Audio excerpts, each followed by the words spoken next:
ఓం నమః శివాయ. ఓం నమో నారాయణాయ. ఓం శ్రీ స్వర్ణాకర్షణ కాల భైరవాయ నమో నమః. ఓం నరదృష్టి నివారణ సంచిత కర్మ ప్రారబ్ధ కర్మ ఆగమిక కర్మ దగ్ధ నివారణ తులాభార కాల భైరవాయ నమో నమః. ఓం కాళకాలాయ విద్మహే కాళాతీతాయ ధీమహి తన్నో శ్రీ స్వర్ణాకర్షణ కాళభైరవ ప్రచోదయాత్.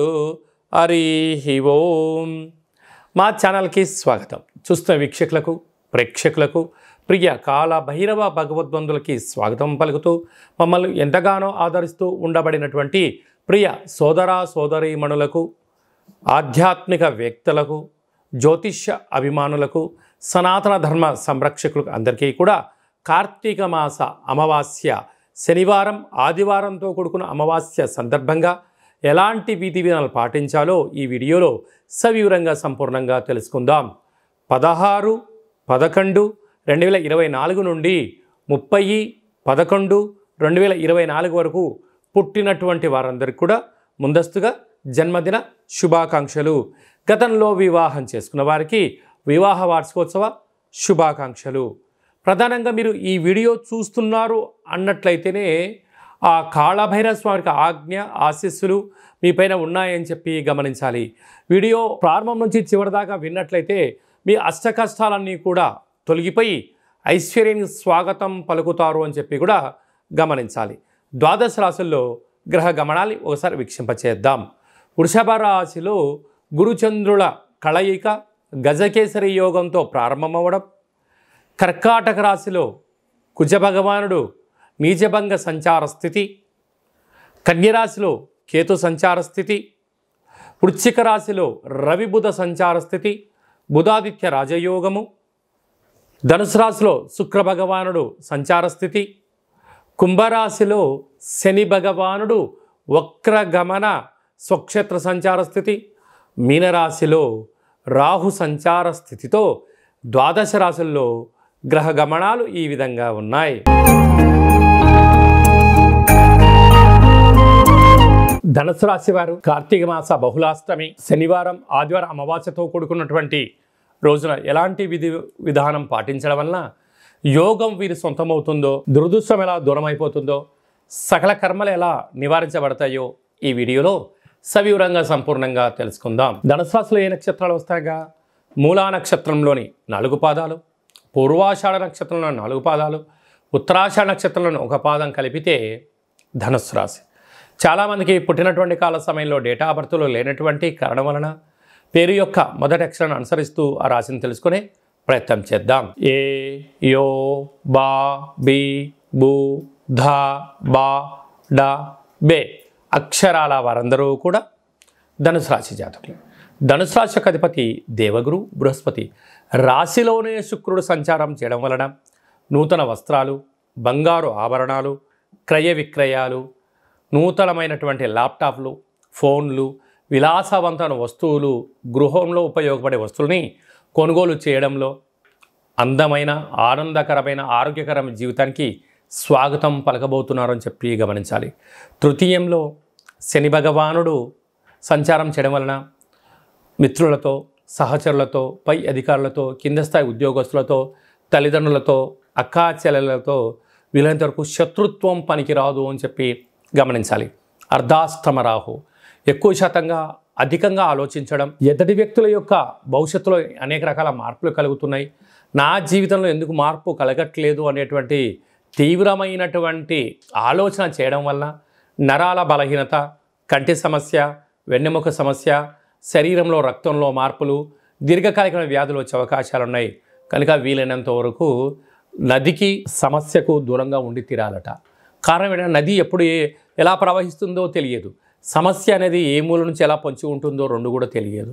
కనుక మనం కాలానికే వదిలేసి మన పని మనం ధర్మబద్ధంగా చేసుకుంటూ పోతూ ఉంటే నదిలో నీళ్ళు వస్తూ ఉంటాయి, పోతూ ఉంటాయి, అలలు వస్తూ ఉంటాయి, పోతూనే ఉంటాయి, సమస్యలు వస్తూ ఉంటాయి, పోతూ ఉంటాయి. కానీ మనోధైర్యం, సంకల్ప బలమే మనల్ని విజయానికి తొలిమెట్లు కలిగిస్తాయని చెప్పి గమనించాలి.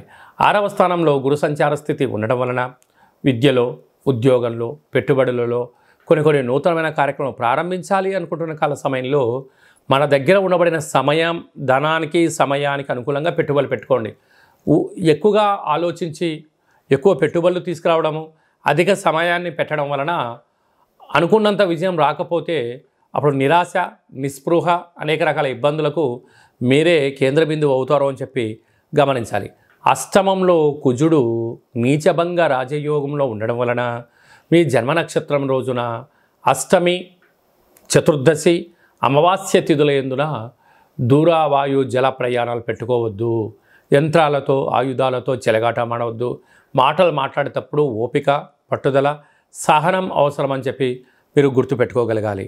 కనుక ఇలాంటి కాల సమయంలో ఈ ఆదివారం అమావాస్య సందర్భంగా ఒక పసుపు రంగు జాకెట్ పీస్ని తీసుకొని, ఇలాంటి క్లాత్ను, చీరను తీసుకొని అందులో నవధాన్యాలను కొద్దిపాటి ఎక్కువగా శనగలను కానీ శనగపప్పు కానీ వేసి ఈ యొక్క వెన్నతో దీపం పెట్టి భగవంతుడికి యథాశక్తిగా షోడశ ఉపచార పూజ కార్యక్రమం చేసుకొని దానం చేయడం వలన యోగం కలుగుతుంది. పక్షులకు వేయడం వలన ఐశ్వర్యం కలుగుతుంది.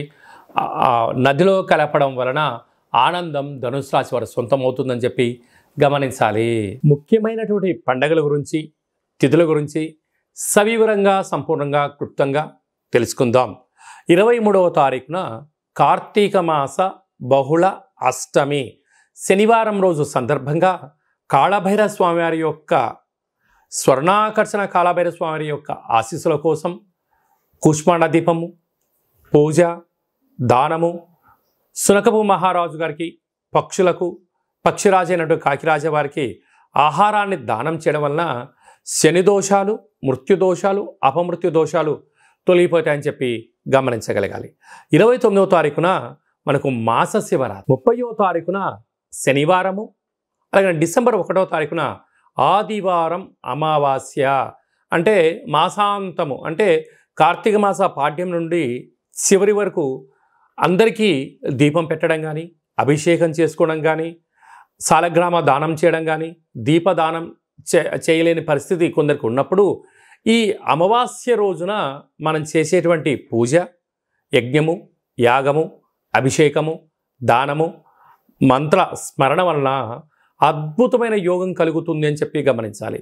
అందులో శనివారంతో కూడుకున్న అమావాస్య, ఆదివారం అమావాస్యతో కూడుకున్నటువంటి అమావాస్య, అందులో కార్తీక అమావాస్య అవ్వడం వలన మనం ఏం చేసినా, ఏం చేయకపోయినా, ఏం చేయగలగాలి అన్నట్లయితే ఇంటినల్లా శుద్ధి పెట్టుకొని, ఇంటికి మామిడాకులు, కొబ్బరాకులు అలంకరించుకొని, బిల్వదళాన్ని తీసుకువచ్చి ఇంట్లో మహాదేవుడికి మట్టితో చేసిన శివలింగానికి కానీ, ఇసుకతో చేసిన శివలింగానికి కానీ, విభూతితో చేసిన శివలింగానికి అభిషేకం చేసుకోవడము మనకు అదృష్టాన్ని, ఐశ్వర్యాన్ని కలిగిస్తుంటుంది. అనగా ఈ అమావాస్యను పోలి అమావాస్య అంటారు. అనగా మనకు ఒక 30-40 ఏళ్ళ కిందట ప్రతి ఇంట్లో కూడా పశువులు ఉండేటువంటివి, అనగా ఆవులు, బర్రెలు ఉండేటువంటి వంటిది.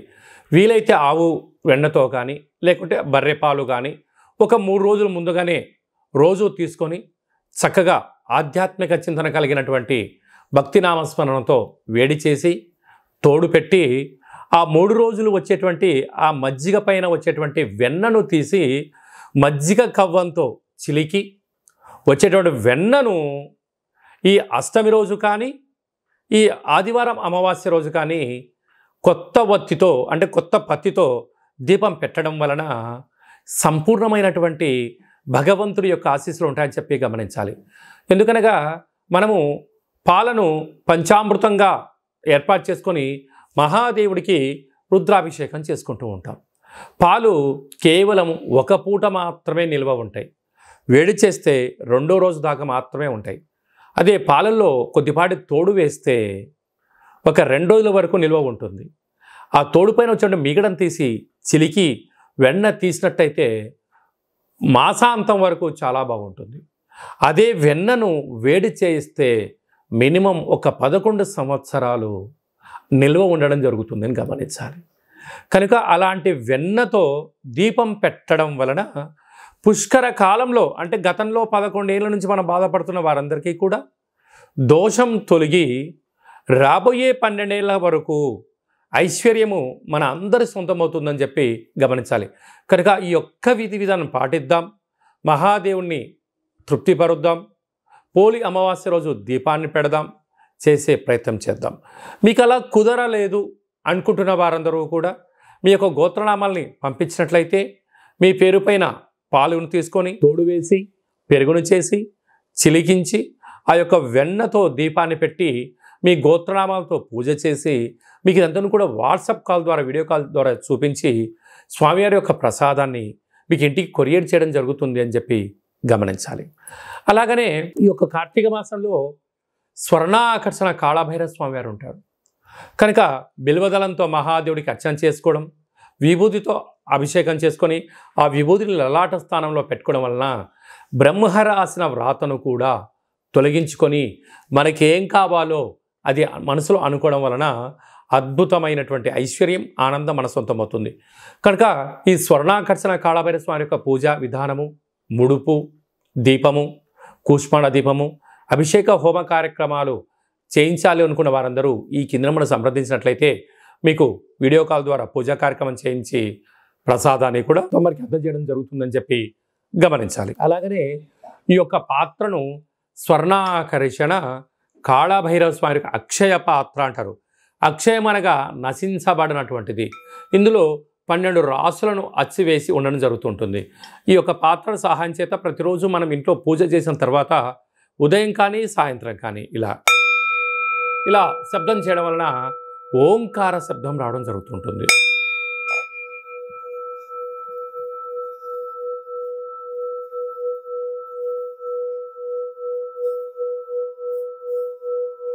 ఈ ఒక ఓంకార శబ్దం రావడం వలన ఇంట్లో ఉండబడినటువంటి జ్యేష్ఠాదేవి బయటికి వెళ్ళిపోవడం, గ్రామంలో, రాష్ట్రంలో, దేశంలో సంచరించేటువంటి మహాలక్ష్మీదేవి అమ్మవారు గళ్ళు గళ్ళుమంటూ మన ఇంటికి రావడం జరుగుతుంటుంది.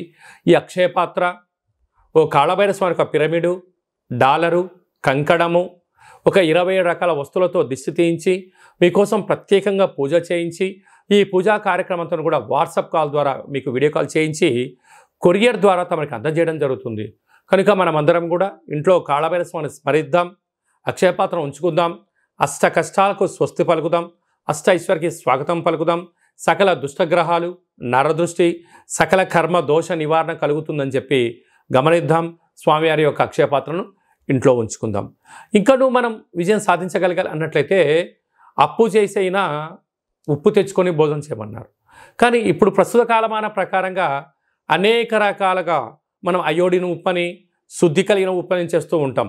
సైంధవ లవణం అంటే అదే ఇంగ్లీష్కి వచ్చే లోపల హిమాలయన్ పింక్ రాక్ సాల్ట్ అంటారు.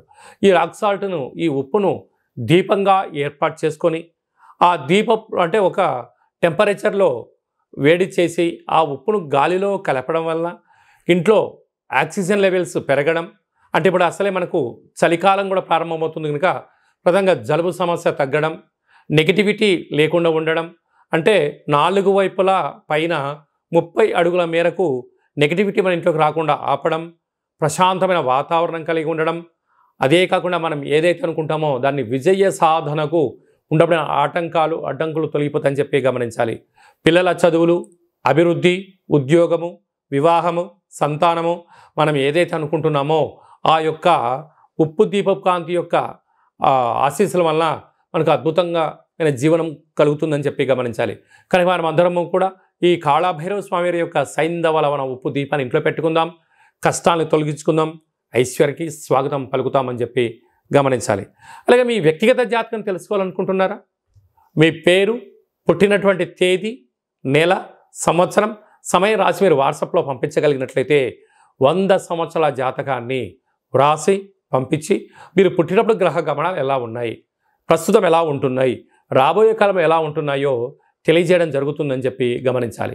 చాలామందికి పుట్టినటువంటి కాల సమయంలో డేటా బర్త్లు లేనటువంటి వారికి మీ పేరు యొక్క మొదటి అక్షరాన్ని అనుసరిస్తూ రాశిని తెలియచేస్తూ గవ్వల ద్వారా అనగా రమణ శాస్త్రం ద్వారా భూత, భవిష్యత్, వర్తమానాన్ని తెలియజేయడం జరుగుతుందని చెప్పి గమనించాలి. కనుక అపాయింట్మెంట్ తీసుకొని సంప్రదించగలిగినట్లయితే మీ యొక్క జాతకాన్ని సంపూర్ణంగా చెప్పి మీ యొక్క గోత్రనామాలతో కాళభైరవ స్వామి దగ్గర దీపము, అలాగనే విశేషమైనటువంటి ముడుపు, కట్టి మీకు వీడియో కాల్ కూడా చూపించడం జరుగుతుందని చెప్పి గమనించాలి. మీ భార్యాభర్తలు తరచుగా గొడవ పడుతున్నారా? జాతకంలో ఏమైనా దోషాలు ఉంటే ఇలా జరుగుతుంటాయి. కనుక ఎందుకు గొడవ పడుతున్నారు, ఎందుకు పోలీస్ స్టేషన్ల దాకా వెళ్తున్నారు, ఎందుకు కోర్టు సమస్యలో బాధపడుతున్నారో మీ యొక్క పేర్లలో స్వల్పమైన మార్పులు చేయడం వలన అద్భుతమైన ఆనందం కలుగుతుందని చెప్పి గమనించాలి. మీ అబ్బాయి కానీ అమ్మాయి కానీ తరచూ వివాహ ప్రయత్నం చేస్తుంటే అవ్వట్లేదా? ఎందుకు అవ్వట్లేదు? జాతకంలో ఎలాంటి యోగం ఉంది, ఎలాంటి దోషం ఉంది కూడా తెలుసుకుందాం. ఎవరికైనా కాళభైరవ మంత్ర సాధన ఎలా చేసుకోవాలి, చేసుకోవడం వల్ల సాధన చేయడం వల్ల ఎలాంటి ఫలితాలు ఉంటాయి అనేటువంటిది కూడా మన యొక్క దేవాలయంలో శిక్షణ ఇవ్వడం కూడా జరుగుతుందని చెప్పి గమనించాలి. అందరిపైనను శ్రీ స్వర్ణాకర్షణ కాళభైరవ స్వామి ఆశీస్సులు ఉండాలని కోరుకుంటూ ఆశీర్వచనం. నమస్తే అస్తు భగవన్ విశ్వేశ్వరాయ మహాదేవాయ త్రయంబకాయ త్రిపురాంతకాయ త్రికాగ్నికాలాయ కాలాగ్నిరుద్రాయ నీలకంఠాయ మృత్యుంజయాయ సర్వేశ్వరాయ సదాశివాయ శ్రీమన్మన్మహాదేవాయ నమో నమః.